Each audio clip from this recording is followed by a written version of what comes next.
لائے ہو تو اس کے تقاضے پورے کرو. تقاضے کیا ہیں؟ ایمان ہے تو عمل درست ہونا چاہیے، ایمان ہے تو جہاد ہونا چاہیے، ایمان ہے تو جان اور مال کھپانی چاہیے. تو جو ایمان دوسرے لوگ جس طرح لائے ہیں، حمزہ بھی تو ایمان لائے ہیں، آخر ان کا راستہ تمہیں نظر نہیں آ رہا؟ ابو بکر ایمان لائے ہیں، ان کی طرح ایمان لاؤ. تو انہوں نے کیا کہا؟ انؤمن کما آمن السفہاء، کیا ہم اس طرح ایمان لائیں جیسے یہ بے وقوف لائے؟ سفیہ کا لفظ تو سبھی جانتے ہیں، یہ سفہاء کسے کہہ رہے ہیں؟ آپ نے پڑھا تو بہت مرتبہ ہوگا ان آیات کو، کبھی سوچا کس کو کہہ رہے ہیں؟ وہ ابو بکر کو کہہ رہے ہیں، وہ حمزہ کو کہہ رہے ہیں، وہ عمر کو کہہ رہے ہیں. ان کی تو مت ماری گئی، غرہ ہؤلاء دینہم، انہیں تو کوئی ہوش ہی نہیں. 2 مرتبہ حضرت ابو بکر نے وہ کام کیا ہے کہ ہر ورلڈلی وائز انسان یہ کہے گا کہ حماقت کی ہے جس کے سامنے دنیا ہے. جب ہجرت کے لیے حضور تشریف لے جا رہے تھے، 40,000 درہم کا سرمایہ تھا، جبکہ حضرت ابو بکر ایمان لائے. مکے کے چوٹی کے تاجروں میں سے تھے، جو ملک تجار کہلاتے ہیں. لیکن اب وہ روپیہ کہاں خرچ ہوا؟ بلال کو خریدا، روپیہ دے کے خریدا یا ویسے خرید لیا؟ آزاد کر دیا. ابو فقی کو خریدا، آزاد کر دیا. 6 ہیں غلام اور کنیزیں محمد رسول اللہ پر ایمان لانے والے، جن کو ابو بکر نے اپنے پیسے سے خریدا اور آزاد کیا. یہ روپیہ تو پگھل رہا ہے نا. اب جو تھوڑی بہت پونجی رہ گئی ہے، تو جب حضرت حضور ہجرت کے لیے تشریف لے جا رہے، وہ ساری پونجی اپنے ساتھ لے گئے، گھر والوں کو چھوڑ کر گئے. بوڑھا باپ اندھا ابو قحافہ بعد میں وہ بھی ایمان لے آئے. اور یہ ابو بکر ہیں کہ جن کی 3 نسلیں ایک وقت میں موجود تھیں مسلمانوں کی. ابو قحافہ مومن، ابو بکر مومن، اور ابو بکر کی اولاد مومن، عائشہ، اسماء اور ابو بکر اور عبد الرحمن ابن ابی بکر. یہ کون ہے؟ تو 3 نسلیں جس کی بیک وقت رہی ہیں ایمان میں، وہ شاذ لوگ ہیں، ان میں ابو بکر ہیں. لیکن یہ کہ اس وقت تک ابو قحافہ ایمان نہیں لائے تھے، والد نابینا تھے. تو والد ہے، بیٹیاں ہیں، حضرت عائشہ، حضرت اسماء، حضرت رضی اللہ تعالیٰ عنہما، بیوی ہے. کچھ نہیں چھوڑ کے گئے، ایک پیسہ. جب باپ کو معلوم ہوا بیٹا چلا گیا محمد کے ساتھ صلی اللہ علیہ وسلم، سخت غصے میں ہے، پیچ و تاب میں ہے. اب ہمارا کون والی وارث ہوگا؟ کون ہے ہماری خبرگیری کرنے والا؟ بیٹیوں سے پوتیوں سے اپنے پوچھتے کچھ چھوڑ کے بھی گیا کہ نہیں؟ ان کا ہاں ابا جان. کیا کیا انہوں نے؟ کبھی پڑھے ہیں واقعات؟ کچھ کنکر روڑے لیے، ایک کپڑے میں پوٹلی بنائی اور اندھے دادا کا ہاتھ اوپر پھروایا. دیکھیے دادا جان، یہ چھوڑ گئے ہیں، یہ مال ہے، یہ سونے اور چاندی کے سکے ہیں، ابا جان ہمیں ایسے نہیں چھوڑ کر گئے. واقعہ کیا ہے کہ ایک پیسہ نہیں چھوڑا ابو بکر نے گھر والوں کے لیے. سب کچھ لے گئے کہ کیا پتا محمد کے ساتھ جا رہا ہوں، کس وقت کیا ضرورت پیش آ جائے صلی اللہ علیہ وسلم. تو یہ کوئی عقل مندی کی بات ہے؟ اپنے غریبانوں میں جھانکی آپ یہ عقل مندی کریں گے؟ کہیں چاہے نہ، یہ بات دوسری ہے. لیکن یہ کہ اس کو کون ہم میں سے عقل مندی کہے گا؟ اسی طریقے سے جب غزوہ تبوک کا وقت آیا ہے، وہ واقعہ تو بہت مشہور ہے. حضرت عمر فرماتے ہیں کہ اس زمانے میں میرے پاس اتفاقاً پیسہ بہت تھا. میں نے یہ سوچا دل میں کہ اس مرحلے پر تو میں ابو بکر سے بازی لے جاؤں گا.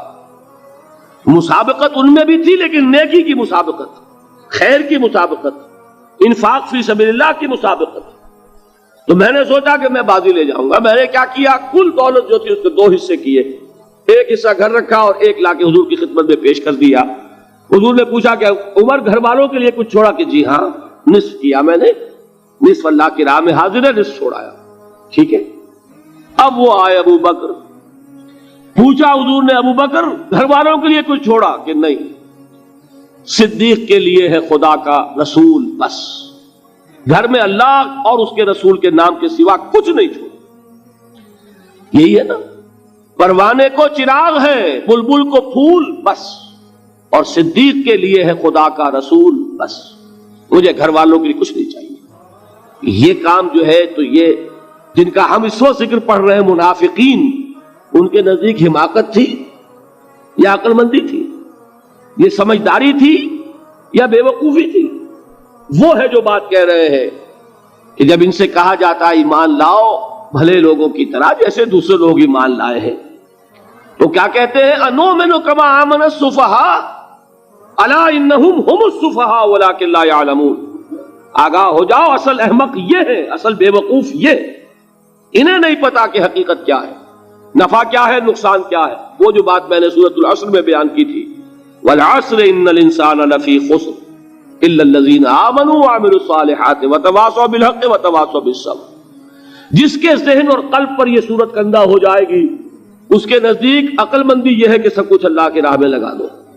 جس کے دل میں یہ بات بیٹھی نہیں، اس کے لیے عقل مندی یہ ہے کہ بچا بچا کر رکھو، چھپا چھپا کر رکھو، سنبھال سنبھال کر رکھو. عقل مندی کا اس میں تقاضا کچھ اور، اس میں تقاضا کچھ اور. لیکن یہاں بھی فرمایا ولکن لا یعلمون، انہیں ابھی علم نہیں ہے اس کا.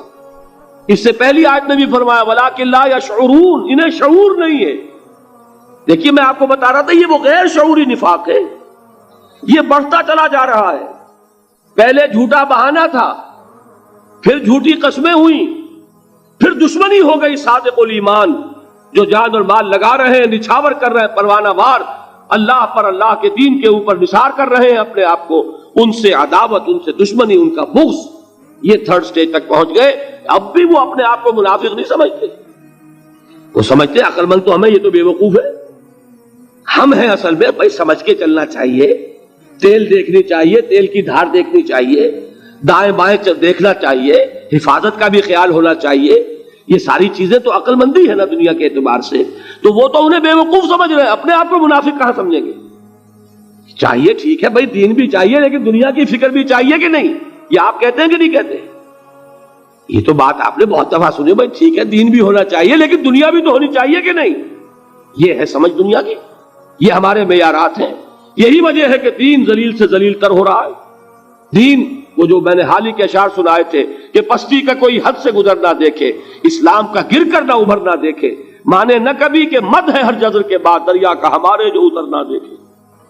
یہ دریا چڑھا کب تھا؟ جب صحابہ کرام نے وہ فینیٹسزم جس کو آج ہم کہیں گے اس کا جب مظاہرہ کیا، اس کا ثبوت دیا، دامے درمے سخنے، جان مال تن دھن سب لگا دیا، تو اللہ کے دین میں بہار آ گئی، رونق آ گئی، دین کا غلبہ ہو گیا.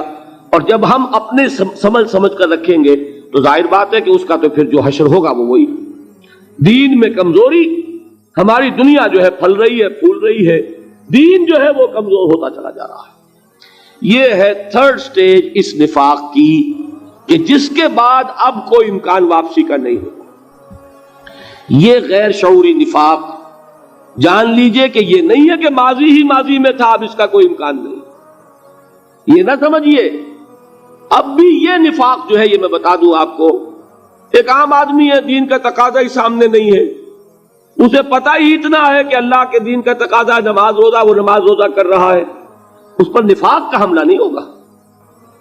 اس کو آپ کہہ دیں کہ اس کی سمجھ کم ہے، اس کا شعور کم ہے، اسے پتہ نہیں ہے، دین کے تقاضوں سے واقف نہیں ہے، وہ بچا ہوا ہے، وہ محفوظ ہے.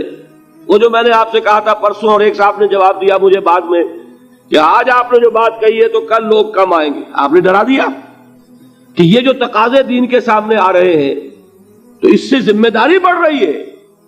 اب جس نے سمجھ لیا ہے پھر پیچھے رہے، وہ نفاق کے خطرے میں ہے.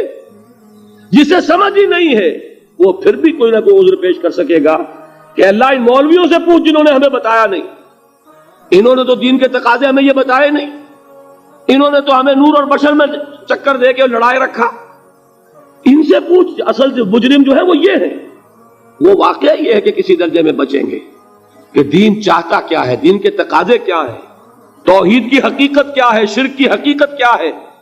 اس کی طرف اگر توجہ ہی نہیں دلائی جا رہی اور اس غریب کو پتہ ہی نہیں، اسے پتہ ہی صرف یہ ہے کہ کھڑے ہو کر سلام پڑھنے میں اتنا فائدہ ہوتا ہے، وہ پڑھ رہا ہے بیچارہ، لہذا اس کا معاملہ آسان ہے بنسبت اس شخص کے کہ جس کے سمجھ میں آ گیا ہو، بات اس نے پالی ہو.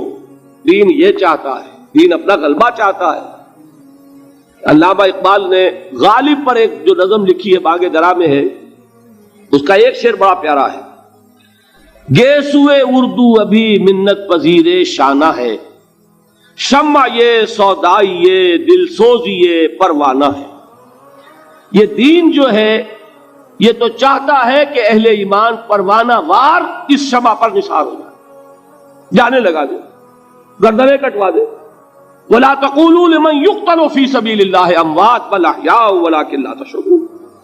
اور اگر اس سے پیچھے ہٹیں گے، قدم پیچھے ہٹا نہیں کہ نفاق کی زد میں آئے نہیں. وہ نفاق کی پہلی stage, second stage, third stage, وہاں پہنچ گئے، واپسی نہیں. اس کے لیے ایک اور دو آیات میں چاہتا ہوں کہ اس سے اس حقیقت کو اور سمجھ لیں اچھی طرح، تاکہ کوئی اشکال نہ رہ جائے. ایک آیت تو میں نے شروع میں پڑھی تھی، ایک نہیں ہے، یعنی ایک جگہ سے سورہ عنکبوت، اور ایک آیت ہے سورہ حج کی، وہ میں نے شروع میں تلاوت نہیں کی. سورہ حج کی آیت دیکھیے، اس قدر پیاری آیت ہے. دوسرے رکوع کے اندر آپ کو آیت ملے گی، سورہ حج 17ویں پارے میں ہے، نصف کے بعد شروع ہوتی ہے، اور اس کے دوسرے رکوع میں وَمِنَ النَّاسِ، اور لوگوں میں سے کچھ ایسے بھی ہیں، مَن يَعْبُدُ اللَّهَ عَلَى حَرْفٍ، جو اللہ کی بندگی کرنا چاہتے ہیں کنارے پر کھڑے ہو کر. ایک ہے منجدھار میں کودنے والے کہ ہر جباد آباد ماں کشتی دراب انداختے، جیسے کہ طارق نے کیا تھا. ادھر ساحل اندلس پر قدم رکھا، ادھر کشتیوں میں آگ لگا دی. کہ کسی کے دل میں خیال ہی نہ آئے کہ واپسی بھی ہے، کوئی کسی کے ذہن میں سوال ہی پیدا نہ ہو کہ اب گھر واپس جانا ہے.